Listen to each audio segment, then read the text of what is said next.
Jason Bourne is back and he kicks ass just as hard as he used to. One of the iconic characters of this century has returned after nearly a decade since the last proper Jason Bourne film. Matt Damon has returned and he proves that he's still got what it takes.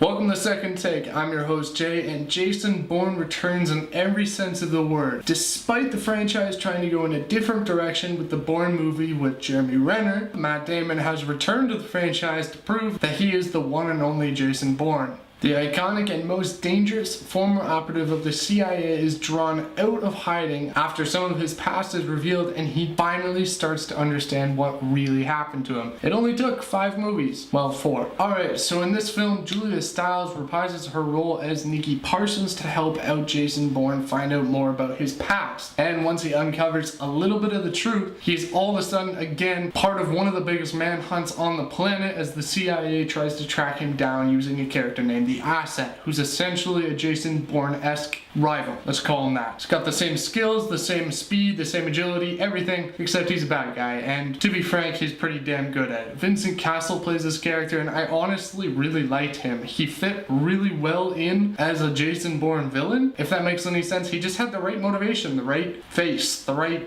emotion, everything for it. And new to the Jason Bourne franchise, but very important in this film specifically, Tommy Lee Jones as CIA Director Robert Dewey, Alicia Vikander as Heather Lee. One of the reasons that there's been such a long wait since the last Jason Bourne movie is that Matt Damon specifically wanted to do this film with director Paul Greengrass because he's the one that did the first 3 and he handled them so well. Matt Damon has said that he will probably end up doing a 5th Bourne movie, again, as long as Paul Greengrass is in charge, which I understand because the films come out so well with those two working together. One of the things I liked most about this movie was the pacing. At no point in this movie was I bored. I was so involved in the movie that I was just fully enjoying it and I didn't even realize how long it was. This film stands at 2 hours and 3 minutes and not a minute felt wasted. It was very action-packed, it was very heavy in the scenes that went very fast, and then the other scenes that went a little bit slower still had a lot of action behind them, which I thoroughly enjoyed. In all honesty, this was one of the best Jason Bourne movies we've had to date. Definitely better than Bourne Legacy, but I think it's even better than Bourne Ultimatum. Now the critics are kind of ripping this movie apart saying that it doesn't belong, but no, to me, there are 4 things that make a movie great. First off, does the movie entertain? Yes, Jason Bourne is a fully entertaining movie,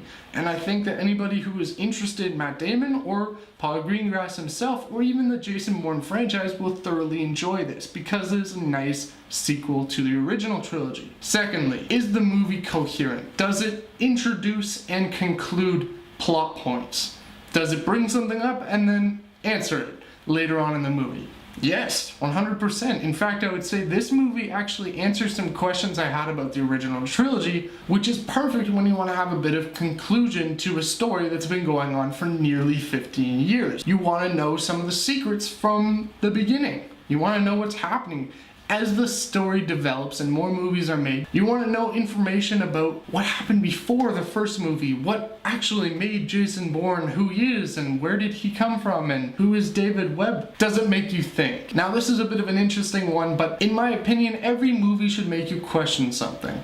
This movie took a very hard stand on privacy, connectivity, cell phones, the whole shebang, including all the activities that we may or may not be aware of that are happening in the CIA, and the just endless jurisdiction in which they take advantage of. Taking advantage of CCTV cameras, people's cell phones to erase computers, hacking into the laptop to look at the webcam, everything. They have an unlimited amount of power and we don't even know the extent of that reach. And this movie took a stand on it and tried to showcase what they can actually do. So this makes me think, and it makes me question what's going on, and it makes me actually become aware of something I didn't know, didn't even think of before I saw the movie.